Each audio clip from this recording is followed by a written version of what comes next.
आणि माधवराव बाप्पा परिवारातून माननीय प्रसादजी आढाव यांच्या प्रचारार्थ आपण आज या सभेचं आयोजन या ठिकाणी केलेलं आहे। दोन्ही अति उच्च शिक्षित असे आमचे उमेदवार आहेत।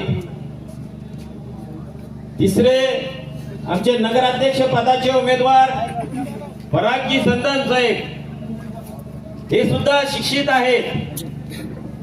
म्हणून या सभेच्या निमित्तानं मी आपणाला कळकळीचं आवाहन करतो की या सर्व उमेदवारांना आणि कोपरगावात ज्या ज्या प्रभागात कमळ, कपशी आणि छत्री या मित्र पक्षांचे उमेदवार जिथं जिथं असतील त्यांना प्रचंड बहुमतानं आपण या ठिकाणी बसवावं।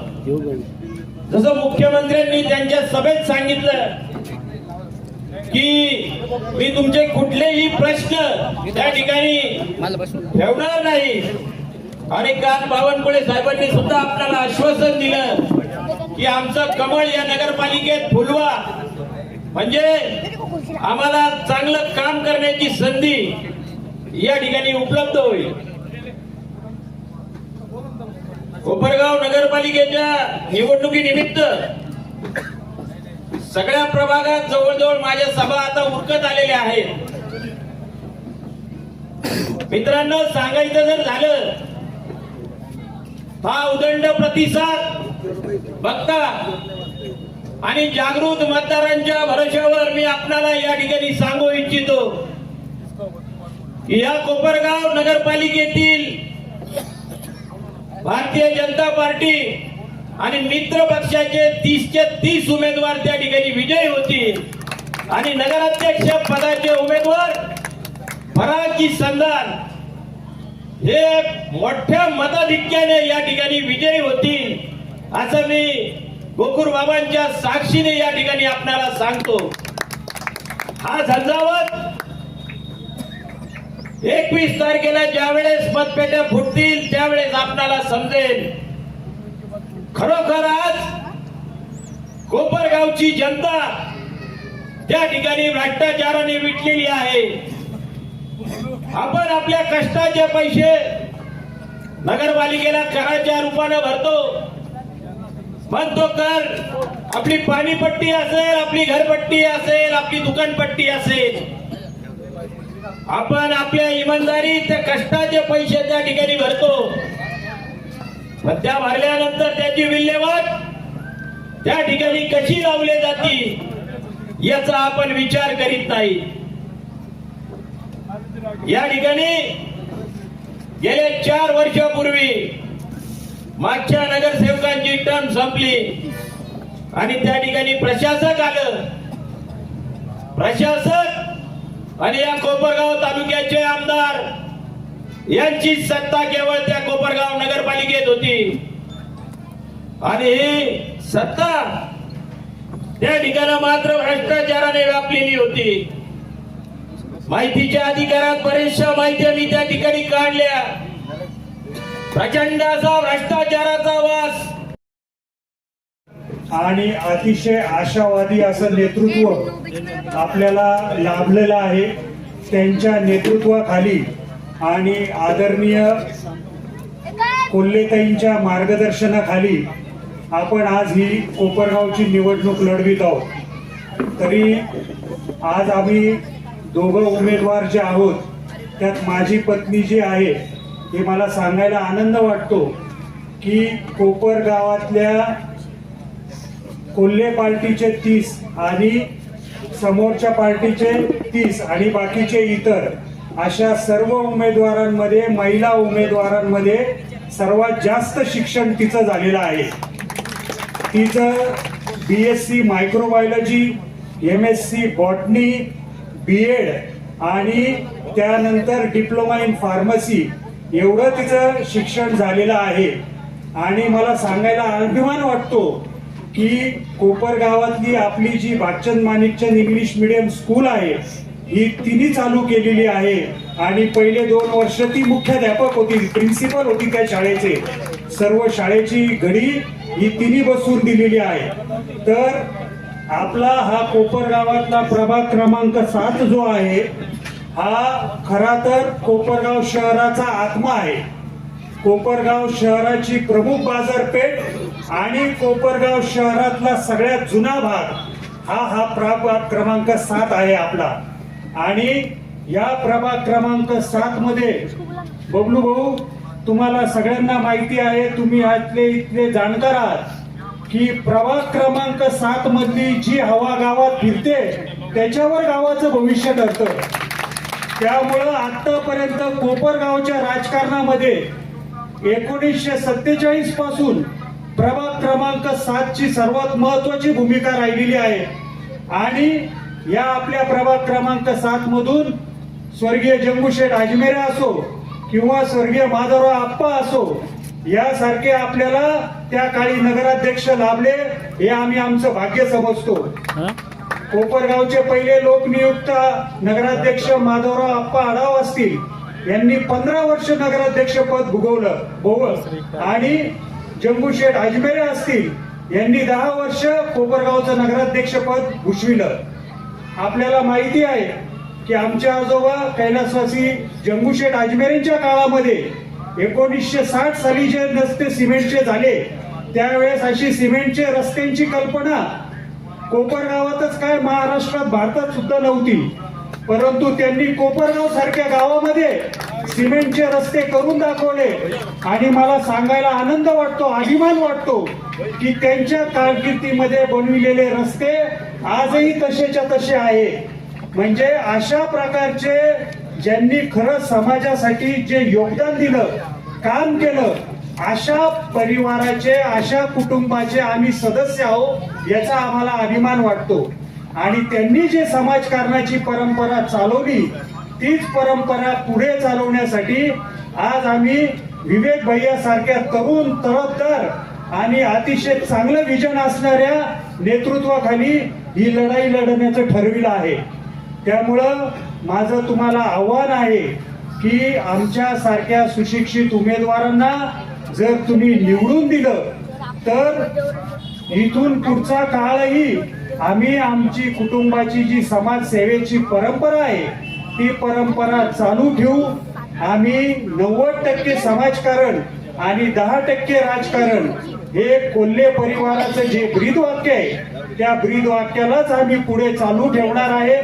आपलं कोपरगाव आणि आपला प्रभाग क्रमांक 7 हा कसा जास्त चांगला होईल, याची कशी चांगली वाढ होईल याचं आमचं विजन आहे. आपल्याला सगळ्यांना माहिती आहे की प्रभाग क्रमांक 7 मध्ये कोपरगावची मुख्य बाजारपेठ आहे. कोपरगावातली सर्व मोठमोठी दुकानं असो, बँका असो, सरकारी इमारती असो, शाळा असो, हे सगळं प्रभाग क्रमांक 7 मध्ये आहे. त्यामुळं जोपर्यंत प्रभाग क्रमांक 7 चा विकास होणार नाही तोपर्यंत कोपरगावचा विकास होणार नाही. त्यामुळं आमची ही जबाबदारी आहे, आम्हाला त्याची जाणीव आहे की हा प्रभाग क्रमांक 7 आपल्याला पुढे न्यायचा आहे. कोपरगावची बाजारपेठ मधला प्रभाग क्रमांक 7 मधला रहदारीचा विषय फार मोठा आहे.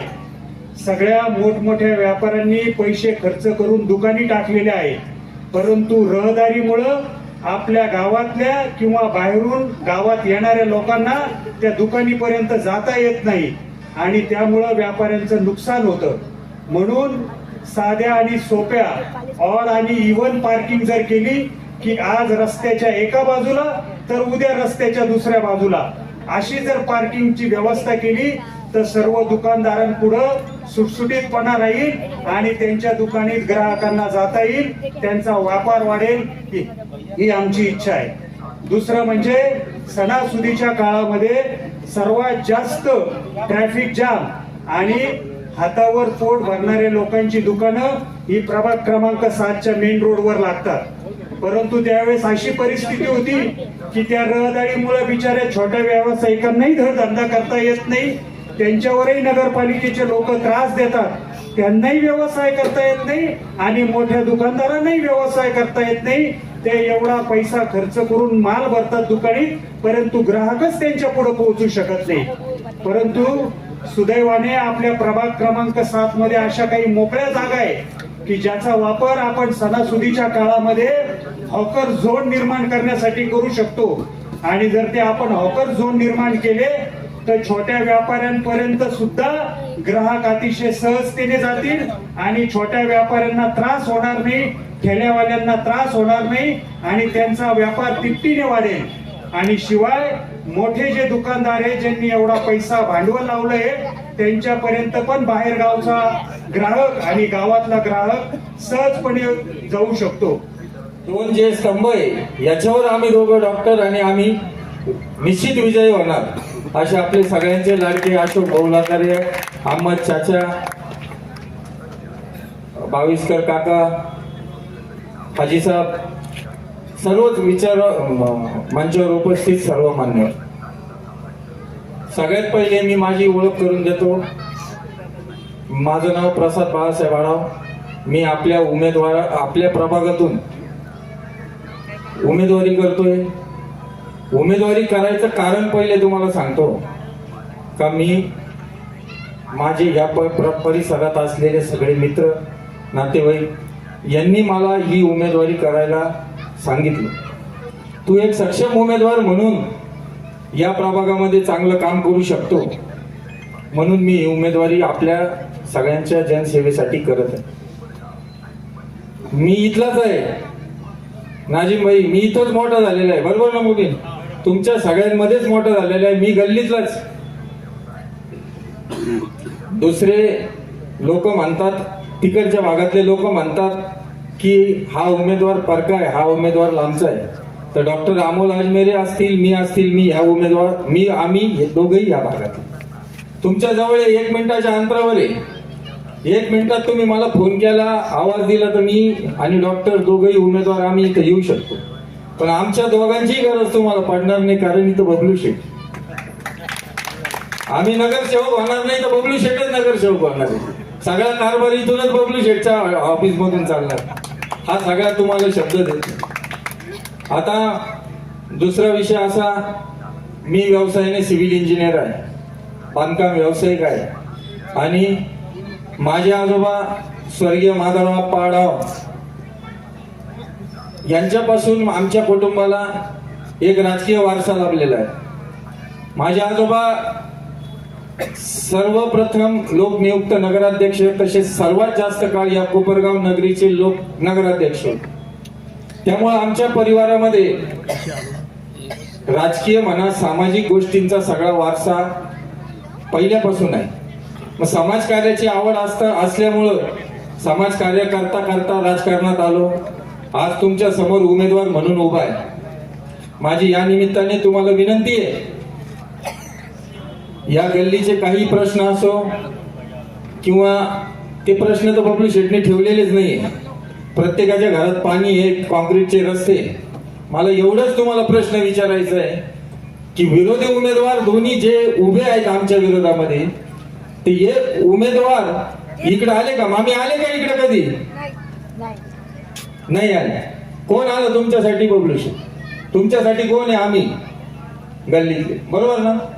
तर माझी तुम्हाला विनंती आहे की येणाऱ्या 20 तारखेला जी निवडणूक होणार आहे तिच्यामध्ये तुम्ही सर्वांनी मतरूपी आशीर्वाद आम्हाला द्यावा, आम्हाला बहुमताने निवडून द्यावं. माझ्यासोबत डॉक्टर अमोल अजमेरेंच्या आमच्या भगिनी सोनलताई अजमेरे आणि नगराध्यक्ष पदाचे उमेदवार परागजी संधान साहेब, असे 3ही उमेदवार तुम्ही भरघोस मताने विजयी करा. परवेज भाई आहे का? कधी फोन केला तरी उपलब्ध आहे बरं का. तुमच्यासाठी कायम सेवेत सदैव राहू एवढंच या निमित्ताने सांगतो आणि थांबतो. धन्यवाद. आपण गोकुळबागेच्या मूर्तीला हार घालत होते आणि तिथे आनंद सुरू होती. कारण हा जो भाग आहे हा हिंदू आणि मुस्लिमचा ऐक्याचा एक प्रतीक आहे. काही दिवसांनी जर गुगलवरती सर्च केलं हिंदू मुस्लिम ऐक्य कुठे, तर आमचा हा भाग गोकुळबाग गल्लीचा. एवढं हिंदू आणि मुस्लिम ऐक्य आणि ह्या भागाने एक मूठ आवळली स्वतःची हिंदू आणि मुस्लिम लोकांनी. निश्चितपणे भैया या ठिकाणी आपला विजय होणार आहे आणि आपले 3 उमेदवार या ठिकाणी 100% मतदान या भागातून होणार आहे. एवढी मी आपल्याला शुभेच्छा देतो. धन्यवाद. त्यांनी सांगितल्याप्रमाणे खरं तर 15-20 वर्ष आमदारकी त्यांच्या ताब्यामध्ये त्या ठिकाणी होती. मोठ्या प्रमाणात त्या ठिकाणी आमदार म्हणून त्यांची जबाबदारी होती. परंतु 10 वर्ष जेव्हा अशोक काळे आमदार होते, एकही प्रश्न न विचारलेला आमदार सभागृहामध्ये 288 मध्ये जर कोणी असेल तर आमदार अशोक काळे म्हणून त्या ठिकाणी नावलौकिक होते. 3650 दिवसात एकही प्रश्न विचारला नाही, 2% फक्त उपस्थिती सभागृहामध्ये होती. त्या उलट कोल्हेताईंनी 99% उपस्थिती होती, शेकडो प्रश्न सभागृहामध्ये त्या 5 वर्षामध्ये विचारले. आणि आजही आपण त्याच्यामुळे या सगळ्या गोष्टी लक्षात ठेवून या निवडणुकीला सामोरे गेलं पाहिजे. त्याचबरोबर उमेदवार जर बघितले तर आपले उमेदवार गेल्या 9 वर्षामध्ये, तसं तर ते फार 15-20 वर्षापासून सक्रिय सामाजिक कार्यामध्ये, 2006च्या पुरामध्ये दिसले असतील, भूकंप झाला त्यावेळेस त्या ठिकाणी गेले होते, खिलारीचा वेगवेगळ्या उपक्रमांमध्ये त्यांनी सहभाग नोंदवलेला आहे. परंतु ते 24 तास जनतेसाठी उपलब्ध आहे. आणि त्या उलट काकासाहेब कोयटे समोरचे उमेदवार 24 वर्ष जनतेसाठी विसर त्यांना पडलेला होता. त्याच पद्धतीने प्रत्येक संकटामध्ये, आपत्तीमध्ये आपले उमेदवार हजर आहे. परंतु कुठल्याही संकटामध्ये स्वतः मैदानात समोरचा उमेदवार आपल्याला दिसलेला नाहीये. या ठिकाणी सहज उपलब्ध आपले उमेदवार आहे. त्या उलट घरात जाणं समोरच्या उमेदवाराचं अवघड आहे. खरं तर जपे हॉस्पिटल समोर साहेबांचं घर आहे. एक गेट उघडायचं, 2 पायऱ्या चढायच्या आणि घरात. त्या उलट समोर गेले तर आधी गेटवर 2 वॉचमॅन, 3 कुत्रे, अपॉइंटमेंट असेल तर तुम्हाला गेटमध्ये बोलवतील. म्हणजे सर्वसामान्य आपल्या या ठिकाणी नगरसेवक उमेदवार आहेत. एकही केस त्यांच्या फॉर्म मध्ये, पार्श्वभूमी एकही केस त्यांच्यावर नाही. त्या उलट समोरच्या उमेदवारांवर 7 केसेस त्या ठिकाणी आहे. आणि त्याही केसेस 420 म्हणजे 420 म्हणतो ना आपण, फसवण्याचे, ठगेगिरी, आणि नुसते कोपरगावात नाही, अख्ख्या महाराष्ट्रातून आहे. त्याच्या आधी जे 13 केसेस होते ते नील झालेले आहे. असो, त्याचप्रमाणे हे आपले जनतेसाठी उमेदवारी करताय. समोरचे उमेदवार स्वतःच्या स्वार्थासाठी त्या ठिकाणी उमेदवारी करताय. कारण आदल्या दिवशीपर्यंत आम्ही चर्चा करत होतो, डॉक्टर अजमेर यांचं सीट द्यायचंय म्हटलं आपल्याला. एकदम चांगलं म्हणे, फार छान, फार छान, त्यांचं सीट दिलं पाहिजे म्हणे. म्हणलं ओके. आणि आता इथे प्रचार कोणाचा करताय? दुसऱ्या सीटाचा. आणि या ठिकाणी बबलू शेठ माझ्याकडे निरोप घेऊन आले होते, त्यांना खाली उमेदवारी करायची त्यांच्या घरातली. बरोबर आहे की नाही बबलू शेठ? आदल्या दिवशीपर्यंत चर्चा करत होतो आणि अचानक रात्रीतून असं काय घडलं आणि त्यांनी लगेच आपल्यावर त्या ठिकाणी विरोधकांच्या बाकावर जाऊन बसले. मी विचारलं, त्यांनी मला सांगितलं मला महामंडळाचा शब्द दिला, पण 8 एकच घातली की मला इथं उभं राहायला सांगितलं. ते इंटरव्ह्यू मध्ये सांगताय 1 लाख किलोमीटर रनिंग माझी गाडीची होती. मला खरं तर प्रश्न आहे की या 72 किलोमीटर रस्ते आपल्या शहरामध्ये, तिथं किती ते फिरले, हा खरा प्रश्न त्यांना विचारला पाहिजे. त्याचप्रमाणे अनेक खरं तर मी बोलू शकतो, सामाजिक उपक्रमामध्ये आपले उमेदवार स्वतः त्या ठिकाणी असतात. समोरचे उमेदवार कधीही आपल्याला दिसत नाही. आपले उमेदवार सत्तेसाठी नव्हे तर सेवेसाठी त्या ठिकाणी आहे. परंतु समोरचे उमेदवार सत्तेच्या लोभापायी त्या ठिकाणी उमेदवारी करतायत. आजच बबलू शेठ माझे इंटरव्ह्यू घ्यायला एक मीडिया चॅनल आले होते. त्यांनी मला विचारलं की मी या राज्यामध्ये सर्वात तरुण नगराध्यक्ष पदाच्याही उमेदवाराचा इंटरव्ह्यू केला आणि 230 पैकी आता माझा इंटरव्ह्यू घेतल्यानंतर ते म्हणे की आता मी सगळ्यात वयस्कर उमेदवाराचा त्या ठिकाणी इंटरव्ह्यू करायला जाणार आहे. म्हणजे आपल्याला कोणाच्या वयावर अडचण नाहीये, परंतु त्या ठिकाणी त्यांनी मला प्रतिप्रश्न केला की तुम्ही त्यांच्या वयावर बोलले. मी म्हटलं मी कधीच त्यांच्या वयावर बोललो नाही, कारण की त्यांनी होऊन त्या ठिकाणी इंटरव्ह्यू मध्ये सांगितलं होतं. पत्रकारांनी आपल्याला प्रश्न विचारला होता की काकासाहेबांनी सांगितलं 76 वय, 3 टाइम इन्सुलिन घेतो, त्यांचं टर्म पूर्ण होतं, त्यांचं वय 81 होईल. आणि त्यामुळे त्याच्या प्रश्नाचं उत्तर म्हणून मी त्या ठिकाणी दिलेलं होतं. मी कधी त्यांच्या वयावर प्रश्न उपस्थित नाही केला, परंतु वेळेवर मी निश्चित प्रश्न उपस्थित करत, कारण की ते राज्यभर फिरत असतात. इथं आपल्याला कोण किती वेळ देणार, आपल्याला हक्काचा माणूस. आज या ठिकाणी मी जर विचारलं तर संधान साहेबांचा नंबर किती जणांकडे आहे, तर किमान 10-15 हात वरती होतील. किती जणांकडे आहे संधान साहेब, आणि समोरच्या उमेदवारांचा किती जणांकडे आहे, तर एखादाही हात विजय भोपळा असेल समजा जुने जमन म्हणून बबलू शेट्टी असेल जुने संबंध म्हणून. म्हणजे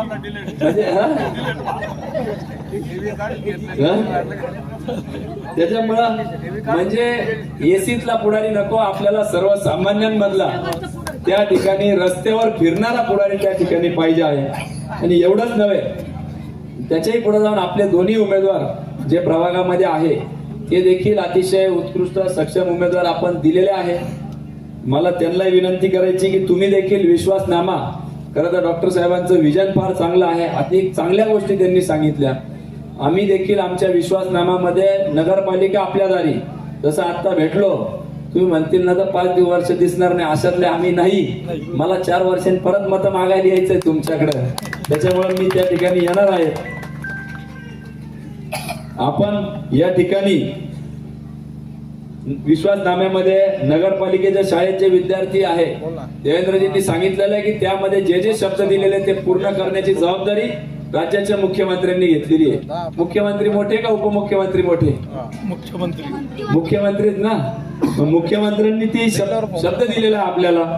मग आपल्या विश्वासनामा तुम्ही वाचला का माहित नाही, परंतु त्या विश्वासनाम्यामध्ये आपण सांगितलेलं आहे की ज्यांचे ज्यांचे विद्यार्थी ते नगरपालिका शाळेत आहे त्यांची घरपट्टी 20% माफ करण्याचा निर्णय आपण त्या ठिकाणी घेतलेला आहे. एवढंच नव्हे तर महिलांच्या नावावर ज्यांचे घर आहे त्यांची 50% घरपट्टी माफ करण्याचा आम्ही निर्णय घेतलेला आहे.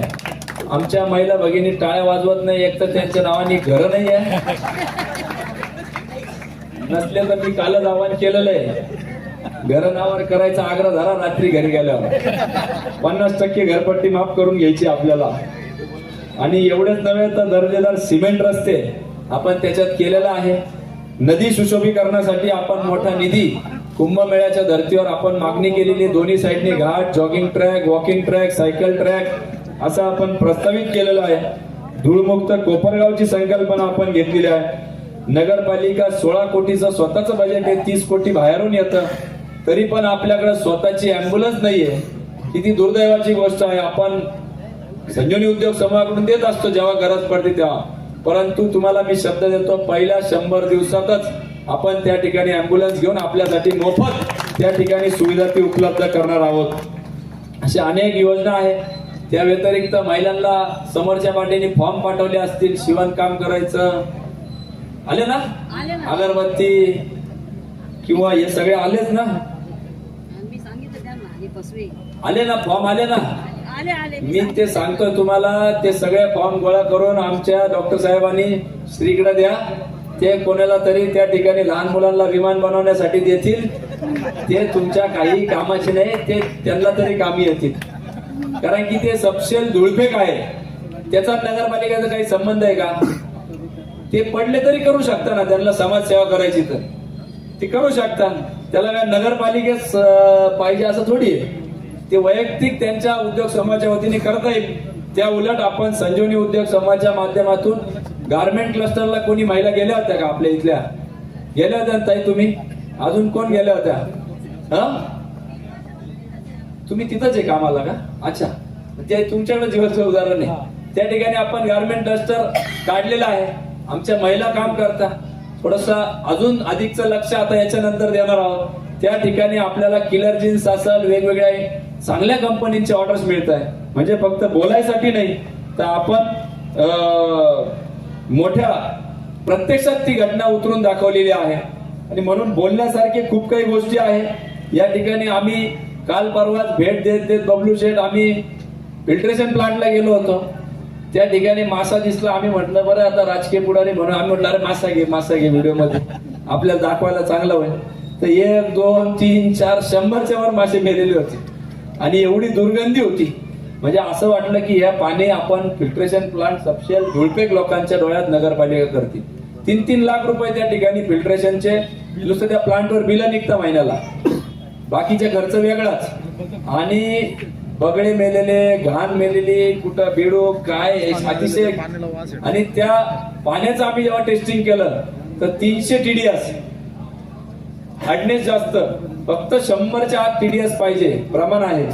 आणि त्याचा परिणाम असा होतोय आपल्या स्किनवर होतोय, आपल्या किडनीवर होतोय, आपल्या केसांवर विविध विकार त्या ठिकाणी केस आमच्या मुलांचे जे केस जात आहे आजकाल त्या पाण्यामुळे होत आहे आणि फार वास.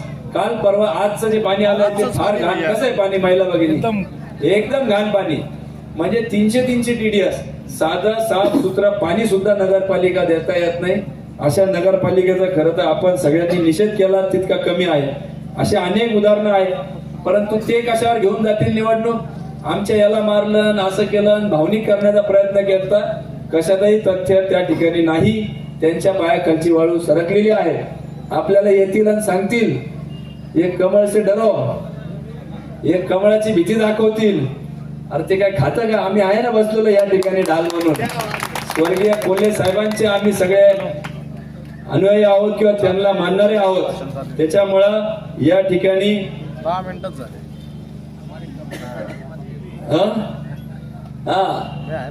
म्हणजे मी नेहमी सांगतो विजूभाईने आपण दिली की हमारे कपडे का रंग मत देखो, दिल का हाल देखो हमारे. त्याच्यामुळे आम्ही सर्व समाजाला घेऊन चालणारी लोक आहोत. आजही आपण या ठिकाणी बघितलं तर नसीरबाई उपस्थित आहे. खरं तर त्यांच्या नेतृत्वाखाली एक सभा पार पडते. असे अध्यक्ष शिवाजीराव गायकवाड देखील उपस्थित आहे. बाबा मिया शेख उपस्थित आहे. जनार्दन गोरडे उपस्थित आहे. अनिसभाई शेख आहे. वसंतराव शेळके, अभय भाविस्कर, अरुणभाई सय्यद, जावेदभाई शेख, कलीमभाई पठाण, लियाकत मंसुरी, सादिक पठाण, बबलू शेठ वाणी, विजयराव आढाव सगळेच जण उपस्थित आहेत. परंतु एक जणांचा आवर्जून उल्लेख करू इच्छितो की ज्यांनी नगराध्यक्ष पदासाठी माघार घेतली असे योगेशजी वाणी देखील उपस्थित आहेत. त्यांचाही टाळा वाजून आपण आभार व्यक्त केला पाहिजे की त्यांनी मनाचा मोठेपणा दाखवला आणि या प्रभागातले दोन्ही सीट आणि नगराध्यक्षासाठी ते धावपळ करत आहे. आणि म्हणून आपल्या समाजाच्या अनेक अडचणी मुस्लिम समाजाच्या या ठिकाणी आहे. शववाहिका देखील अनेकदा कधी कधी जनाचा मागून लांबून आणावं लागतं. श्रीरामपूरमध्ये तशा पद्धतीचे आहे. आपल्या हिंदू धर्मियांसाठी आपण ती घेतलेली आहे. परंतु मुस्लिम समाजासाठी देखील आपण त्या निमित्ताने आज घेऊन टाकायचे निर्णय या ठिकाणी मी जाहीर करतो. बोलण्यासारख्या खूप गोष्टी आहेत. आपण परवा सकाळी उठायचं, आपापल्या श्रद्धास्थानाचं दर्शन घ्यायचं आणि त्या ठिकाणी मतदान केंद्राकडं निघायचं. खरं तर विरोधी उमेदवार येतील, तुम्हाला काही सांगतील, परंतु या ठिकाणी आपल्याला त्यांच्या कुठल्याही भूल ताप्यांना बळी पडायचं नाहीये. आणि खरं तर श्रद्धास्थानावर आठवलं गोकुळ बाबांचं आपल्या इथं मंदिर आहे. त्याची अवस्था श्री आणि डॉक्टर साहेब माझी विनंती राहील की तुमच्या तिघांच्या अंगावर गुलाल पडल्यावर पहिलं काम तुम्ही ते हाती घ्या आणि ते पूर्णत्वास न्या. एवढी मी तुम्हाला विनंती करतो. आणि आपल्या सगळ्यांना विनंती करतो की येणाऱ्या 20 तारखेला म्हणजेच परवा आपण कोणाला मतदान करायचं? थोडा कमी आवाज आला हो. अजून काही मनात शंका नाही ना? मतदान करायचं विकी भैयाला. केंद्रात काय आहे, राज्यात काय आहे, पालकमंत्री कोणाचे, मग नगराध्यक्ष कोण पाहिजे, नगरसेवक कोण पाहिजे, एवढे सगळी जबाबदारी तुम्ही करा. सगळे दिलेले शब्द पूर्ण करायची जबाबदारी माझी राहील. एवढंच बोलतो आणि माझं लांबलेलं मनोरथ थांबवतो. ज्या वेळी इथं पूर आला, कोविड मध्ये काम केलं, शहरात कोणती आपत्ती आली, धार्मिक उत्सव असले, आम्ही आपलं हजर असतो. आणि इथून पुढे सुद्धा भविष्यात जी जी जबाबदारी मिळणार आहे ती पूर्ण पार पाडण्याकरिता मी असेल, अजमेरी भाभी असतील, डॉक्टर असतील, आमचे मित्र श्री आढाव असतील, आम्ही सर्वजण काम करणार आहोत. कारण आम्ही जो विश्वासनामा जो दिला आहे त्या विश्वासनामात ज्या गोष्टी दिलेल्या आहेत त्या सर्व पूर्णत्वात नेण्याच्या आहे. तर आपल्याला स्वच्छ शहर द्यायचं आहे, धूळमुक्त शहर द्यायचं आहे, पिण्याचं पाणी चांगलं द्यायचं आहे, आरोग्यासाठी काम करायचं आहे, स्ट्रीट लाईट लावायचं आहे, नदीच्या कडेला रिटेनिंग वॉल करायची आहे, तिथे जॉगिंग ट्रॅक आहे, वॉकिंग ट्रॅक करायचे आहे, शहरातले ओपन स्पेस चांगले तयार करायचे आहे जिथे गार्डन होऊ शकतं. त्याचप्रमाणे बचत गटाच्या महिलांसाठी आपल्याला कायमस्वरूपी नगरपालिकेच्या जागेवर आपण स्टॉल देणार आहोत ज्यांना त्यांची उत्पादनं वर्षभर विकता येतील. कारण आदरणीय रेणुका भाभींच्या मार्गदर्शनाखाली आता पुढे जर आपण नगर औद्योगिक वसाहतीत जाऊन बघितलं असेल तर तिथे गारमेंट क्लस्टर चालू झालेला आहे. साधारण 300 महिला कपडे शिवायचं काम करतात. मग तिथं किलर, बॉक्सर, ब्लॅकबेरी सारखे शर्ट हे इथं आपल्या इथं तयार होतात. म्हणजे हा अभिमान वाटतो आम्हाला काही एवढे चांगले स्टँडर्डचे एक्सपोर्ट कामाचे ड्रेस आणि शर्ट्स आणि इथं शिवले जातात. आणि त्याच याच्यातून महिलांना रोजगार उपलब्ध होतो. तसंच अगरबत्ती बनवणं असेल, आपल्या मेणबत्ती बनवायच्या, कापूरवडी बनवायची, याचं सगळं प्रशिक्षण दिलं जातं आणि तोच रोजगार पुढच्या भविष्यात आपल्याला मोठ्या प्रमाणात चालू करायचा आहे आणि महिलांसाठी तो रोजगार देऊन आपल्याला त्यांना कुठंतरी शाश्वत उत्पन्न चालू करायचं आहे. त्याचप्रमाणे शहराची जर परिस्थिती बघितली तर सगळीकडे धूळ आहे, ती धूळ मुक्त करायची आहे. अशी एक ना अनेक विश्वासनामातली सर्व कामे करायची आहे आणि त्याचं पालकत्व आपले लाडके मुख्यमंत्री आदरणीय देवेंद्र फडणवीस साहेबांनी घेतलं आहे आणि त्याचाच काल पुनरुच्चार आपले बावनकुळे साहेबांनी पण केलेला आहे. म्हणून फार वेळ न घेता मी आपल्याला एक कळकळीची विनंती करतो की येत्या 20 तारखेला आपल्याला मतदान करायचं आहे.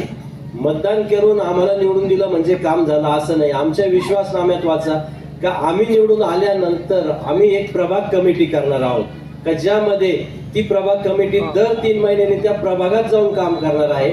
त्या प्रभाग कमिटीमध्ये त्या प्रभागातले 5 ते 7 जण असतील. समजा कोणी डॉक्टर असेल, सामाजिक कार्यकर्ता असेल, वकील असेल, इंजिनियर असतील, असे 5-7 जण प्लस त्या भागातले 2 नगरसेवक व नगराध्यक्ष यांची प्रभाग कमिटी दर 3 महिन्यांनी प्रभागात जाऊन कमिटी काम करणार आहे. त्या मीटिंगला पाणी पुरवठा अधिकारी, स्वच्छतेचे अधिकारी, बांधकाम, सीओ हे सगळे हजर राहतील जेणेकरून आपले प्रश्न हे जागेवर सुटतील. म्हणजे आपल्याला नगरपालिकेत जावं लागणार नाही, आम्ही आपल्या दारात येणार आहोत. त्याकरिता मी आपल्याला सगळ्यांना कळकळीची विनंती करतो की या परिवर्तनामध्ये आपल्या सगळ्यांची साथ लागणार आहे. नुसती आपलीच नाही तर आपले मित्र असतील, आपले मित्र बाकीचे पाहुणे रावळे असतील, संबंधी असतील, या सगळ्यांना आपण हे सगळं समजून सांगायचं आहे का आपण आता 10 वर्ष मागे गेलेलो आहोत, अजून 5 वर्ष गेले तर पुढीचं प्रचंड नुकसान होणार आहे. म्हणून आपल्याला एक कळकळीची विनंती करतो की आता 20 तारखेला आपण आपला आशीर्वाद रूपी मत, मी आणि माझ्या बरोबरचे जे 30 नगरसेवक उभे आहेत आणि ह्या प्रभागात आजमेरे भाभी आणि श्री आढाव असे आम्ही 3 जण कमळ या चिन्हावर उभे आहोत आणि इतर प्रभागात कमळ आणि छत्री आहे आणि 4 नंबरमध्ये एक कब्बशी आहे.